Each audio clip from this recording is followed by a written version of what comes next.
Salut, c'est Fanny de ACE Formation. Après 13 années dans le soin en tant qu'infirmière puis thérapeute indépendante, je forme et j'accompagne les professionnels qui œuvrent dans le service à l'autre afin de rendre ce monde plus safe et que nos relations nous nourrissent plutôt que nous pourrissent.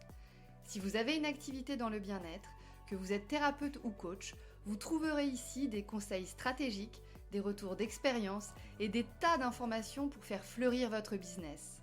Avoir une vocation, c'est fabuleux et en vivre, c'est encore mieux. Bienvenue dans le podcast Je peux pas, j'ai l'une, le podcast qui prend soin de celles et ceux qui prennent soin des autres. Et bienvenue dans l'épisode 21, bienvenue dans cette nouvelle saison, la saison 3 du podcast Je peux pas, j'ai l'une. Je suis vraiment ravie de vous retrouver là aujourd'hui. Et aujourd'hui, nous allons parler des 7 meilleurs conseils pour une organisation optimale lorsque l'on est entrepreneur dans l'accompagnement. Car en effet, qui dit projet, création ou développement d'une entreprise, dit forcément organisation.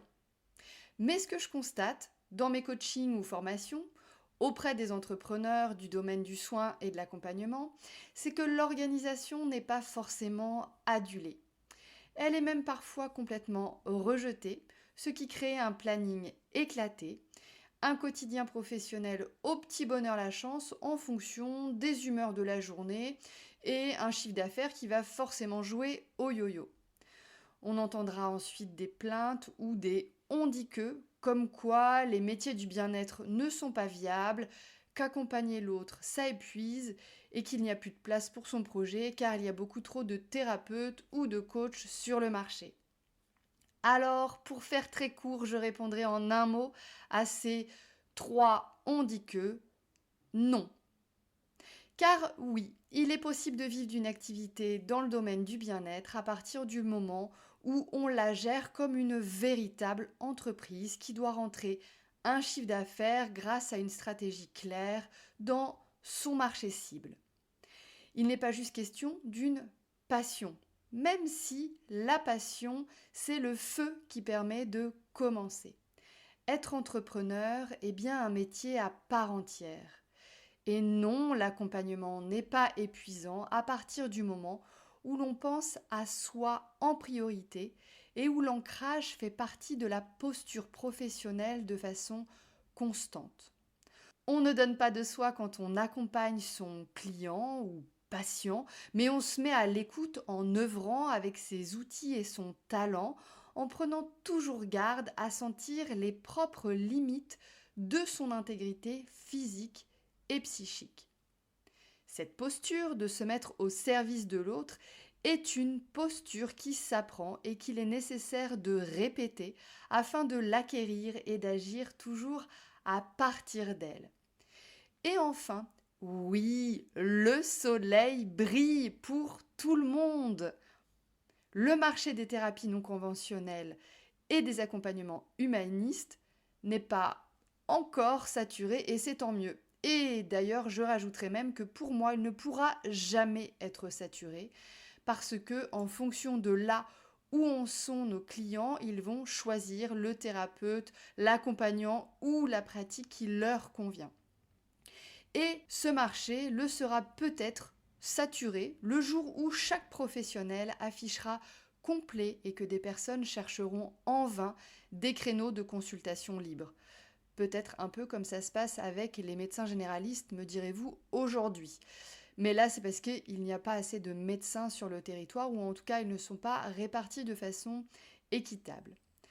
En tout cas, concernant le marché de l'accompagnement et du bien-être, nous ne sommes pas à saturation et pour moi, nous y sommes encore loin, vraiment loin d'y être. Et j'ai même envie d'ajouter que le marché du bien-être sera saturé le jour où chaque humain, chacun des êtres humains sur cette belle planète aura pris en charge ses traumatismes et ses blessures et sera majoritairement autonome dans sa capacité à se prendre en soin. Mais je ne sais pas ce que vous en pensez, je pense qu'on en est encore un peu loin. Donc oui, vous avez votre place et votre projet ou votre activité professionnelle est même vitale pour notre humanité. Donc Pourquoi rejeter autant l'organisation? Qu'a-t-elle de si répugnant pour qu'elle soit autant urticante pour les professionnels de l'accompagnement que nous sommes, que vous êtes? Bien, je vais tout d'abord commencer par un aveu. J'ai moi-même rejeté en bloc toute organisation à une certaine période de ma vie. Je comprends donc très bien ce qu'il se passe pour vous et peut-être que cela va vous surprendre, mais c'est justement l'entrepreneuriat qui m'a grandement réconciliée avec cette très belle qualité que d'être organisée. Jeune femme, j'avais décidé de ne plus jamais rien organiser dans ma vie, que ce soit à titre personnel, amical ou même professionnel. Alors, sauf bien sûr quand j'étais dans les services avec une équipe de collègues infirmiers, parce que y avait une organisation qu'il fallait tenir. Mais celle-ci, c'était pas moi qui l'avais décidée. J'avais en effet à cette époque décidé de laisser la spontanéité, la surprise et la vie faire les choses en me proposant des opportunités que je serais libre de suivre ou non. Je me sentais vraiment bien avec ce mode de pensée et de vie, et pour tout vous dire, je me sentais même parfois au-dessus des autres en pensant que tout le monde avait tort et que ma vision était la meilleure. Pourtant, par la force des choses, j'ai dû remettre de l'organisation dans ma vie afin que celle-ci ressemble dans le concret à mes rêves. Et oui, parce que mine de rien, le temps passe et plus le temps avançait, moins je voyais mes rêves se réaliser. Mais alors, pourquoi en étais-je arrivée là?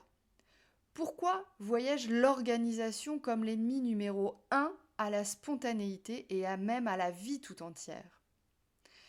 Eh bien, la première explication que je vois à ce choix très assumé de la non-organisation est tout d'abord liée à mon éducation.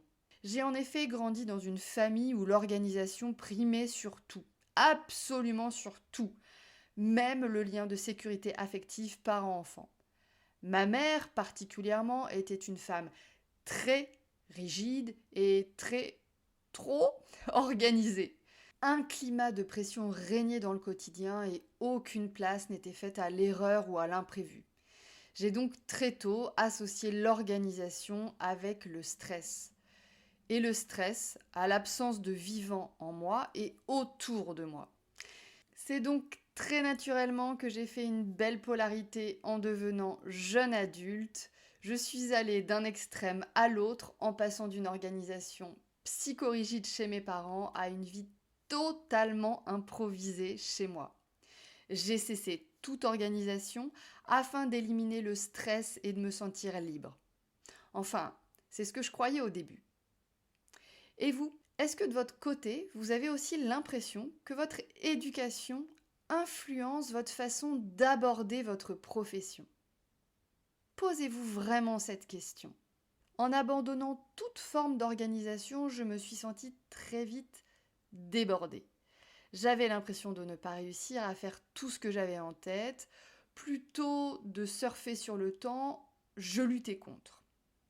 Mais fort heureusement, j'ai très vite repris mes études en shiatsu, 3 ans après mes études d'infirmière, tout en continuant à exercer mon métier.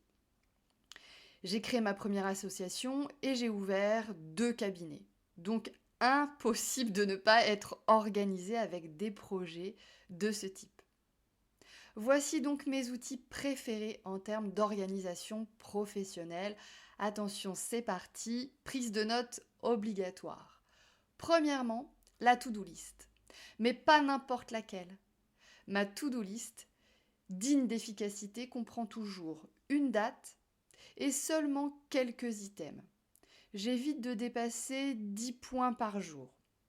Ou si c'est le cas, je hiérarchise mes actions en les répartissant sur les jours suivants. Deuxièmement, j'apprécie particulièrement le macro-planning hebdomadaire.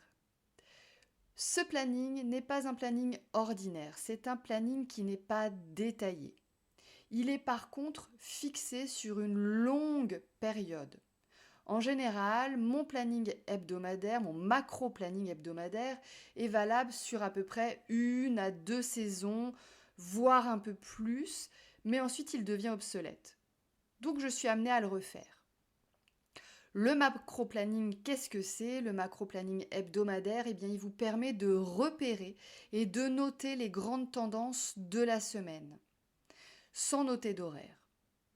Par exemple, lundi va être intitulé Jour priorité, ça va être écrire mes textes pour le blog, écrire pour mes textes pour le podcast, le mardi et jeudi, répondre à mes mails, le vendredi, travailler sur les formations. Le macro-planning, c'est pas un agenda. Donc il n'est pas question de le recopier. Troisième outil, qui dit macro-planning hebdomadaire, dit aussi macro-planning annuel. Donc mon troisième outil, c'est le macro-planning annuel. C'est vraiment un outil idéal d'organisation et de productivité. Et moi, j'adore cet outil. C'est donc un outil sur lequel j'ai des petites cases avec chaque mois, et chaque mois, je vais noter les grandes tendances mensuelles. Par exemple, janvier, c'était la formation en EMDR. Février, c'est le webinaire et la nouvelle promotion pour la formation Vive de sa vocation. Chaque 30 du mois, je fais ma comptabilité. Alors forcément, une fois qu'on a une grande clarté avec les macro-plannings, eh bien il est vital d'avoir un bon agenda. Et c'est là que intervient mon quatrième outil. Là où le macro-planning ne pourra pas remplir la tâche, eh ben, l'agenda le fait à merveille. Donc, dans votre agenda, je vous invite vivement à noter en avance, attention roulement de tambour, vos congés. En tout cas, moi, c'est ce que je fais. Vos rendez-vous avec vous-même. Est-ce que vous avez un créneau pour votre sport, pour votre yoga, pour votre marche, un week-end en amoureux, etc. Et vous allez aussi noter, pour les femmes, celles qui ont un cycle ovarien, eh bien vous allez en effet noter les phases de votre cycle. Parce que selon là où vous en êtes dans votre cycle, vous n'aurez pas la même façon de travailler. Sur ce dernier point, d'ailleurs, je vous invite à écouter l'épisode 17 du podcast Je peux pas, j'ai l'une, et je vous renvoie vers le guide gratuit Cycle complice que vous pouvez trouver sur mon site internet. Je vous mettrai bien évidemment les liens sous cet épisode. Car en effet, quand on travaille à son compte, on a tendance à ne pas compter ses heures. Et donc en programmant vos repos en priorité, vous vous assurez vraiment de garder votre pleine forme. Et une entreprise en pleine forme, elle l'est grâce à un entrepreneur, à une entrepreneure qui est en pleine forme. Un agenda bien tenu et efficace pourra comporter des couleurs, par exemple, pour distinguer nettement ce qui est, par exemple, professionnel ou personnel, ce qui est de l'ordre du rendez-vous avec votre client ou bien ce qui est de l'ordre avec votre travail de coulisses. Mon cinquième outil, l'horloge, ou plutôt le timer. Pour moi, ce sont vraiment deux outils indispensables pour une organisation au taquet. Avant de devenir chef d'entreprise, je pensais que ça servait strictement à rien d'évaluer mon temps. À présent, plutôt que de me stresser et de subir cette heure qui file, eh bien je préfère minuter mes actions. Alors c'est très simple, je travaille essentiellement par rétroaction. Je sais ce qui doit être fini et surtout je sais quand ça doit être fini. Je divise alors mon temps afin d'agir un temps donné pour l'action choisie. Cela me permet d'être aussi très réaliste dans mes to-do list. Par exemple, je sais que dans 1h30, j'ai un rendez-vous. Je sais que j'ai 3 actions à faire. J'arrive avec l'habitude à timer mes actions. Je sais que une action va par exemple me prendre 15 minutes et les 2 autres vont me prendre à peu près 40 minutes. Donc je m'en rends compte que sur le temps imparti, ça peut être juste. Donc je peux choisir de faire seulement une action de 10 minutes et une action de 40 minutes et de me dire, de choisir ensuite, avec le temps libre que j'ai, de choisir une autre action ou bien de faire 2 actions de 40 minutes. Enfin voilà. L'idée, c'est vraiment de découper en partant en rétro-planning. 6e outil, j'ai toujours 2 carnets avec moi. L'un de mes carnets, souvent un carnet à spirale, me permet de lister mes actions, de lister ma to-do list.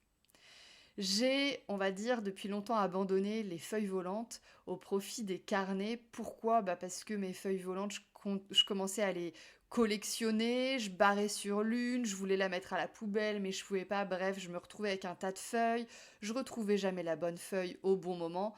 Enfin bon, voilà. L'idée du carnet pour la to-do list, pour moi, c'est vraiment d'être sûr de ne jamais oublier une action. En plus, je peux vous dire que c'est vraiment gratifiant de tourner les pages et de s'en rendre compte que les actions sont barrées et que finalement, il y a une quantité d'actions qui ont été réalisées. Et ça, je peux vous dire que pour la confiance en soi, pour l'estime de soi et la fierté, l'auto-fierté, eh bien, c'est extraordinaire. Je n'attends plus que l'autre me félicite de l'extérieur puisque je sais moi-même tout ce que je suis en capacité de faire. Mon deuxième carnet, lui, c'est un carnet de notes que je prends avec moi quand je pars à des rendez-vous, quand je vais à des conférences ou quand j'écoute des vidéos ou des épisodes et que je veux retenir des informations qui vont nourrir ma pratique, nourrir ma curiosité. Dedans, j'écris aussi tout ce qui me passe par la tête, mes idées, mes cartes mentales ou autres comptes rendus ou notes. Ce carnet-là, c'est un peu comme le prolongement de mon cerveau. J'aime bien l'avoir toujours avec moi et autant vous dire que si je le perds, je me sens pas très bien. Autant le premier carnet, je vais pas le conserver quand il sera plein, il partira à la poubelle. Autant mon carnet de notes, je les conserve tous et ils sont tous archivés dans une malle, bien au chaud et il m'arrive de les reprendre. J'adore feuilleter mes anciens carnets et c'est vraiment drôle de constater notamment les évolutions professionnelles et de relire entre autres les mind maps. Je vous invite vraiment à faire ce travail, c'est vraiment rigolo, c'est vraiment chouette et puis je sais pas, c'est un peu comme ça fait un peu comme chaud doudou pour moi à l'intérieur, voilà, c'est vraiment gratifiant et il y a quelque chose de très chouette en fait de voir cette évolution. Ce qui est le plus fou, avec tous ces outils, c'est que je fais encore plus de choses dans ma vie alors que je suis entrepreneur et maman solo. Et que quand j'étais sans enfant et que j'avais juste une association et mon travail d'infirmière, je me sentais débordée.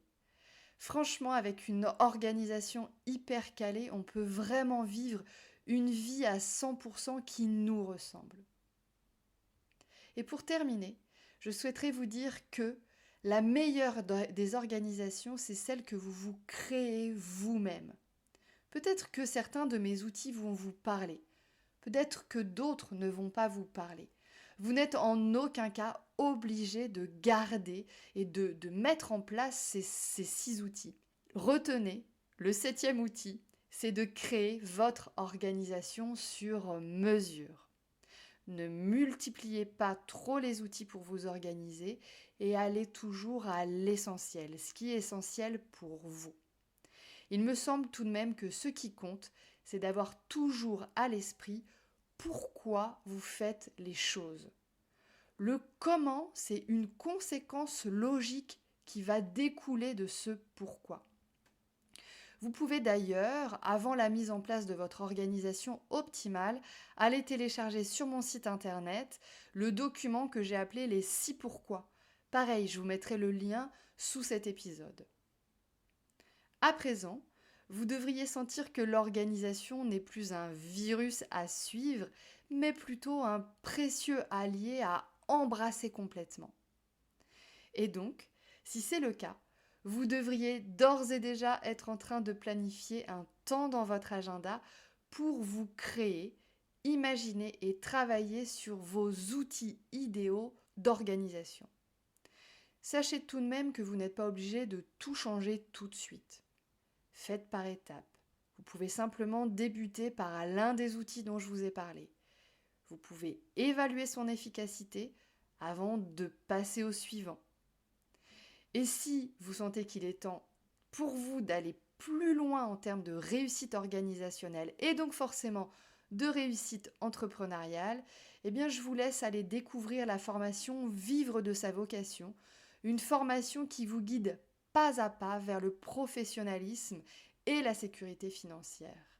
Je vous donne aussi rendez-vous le 23 février à 18h en live pour le webinaire Vive de sa vocation où je vais continuer à vous donner quelques conseils, les meilleurs conseils pour vraiment vivre de votre vocation avec vraiment une méthodologie. Et ce sera pour vous aussi l'occasion de découvrir l'intérieur, les coulisses de la formation Vive de sa vocation.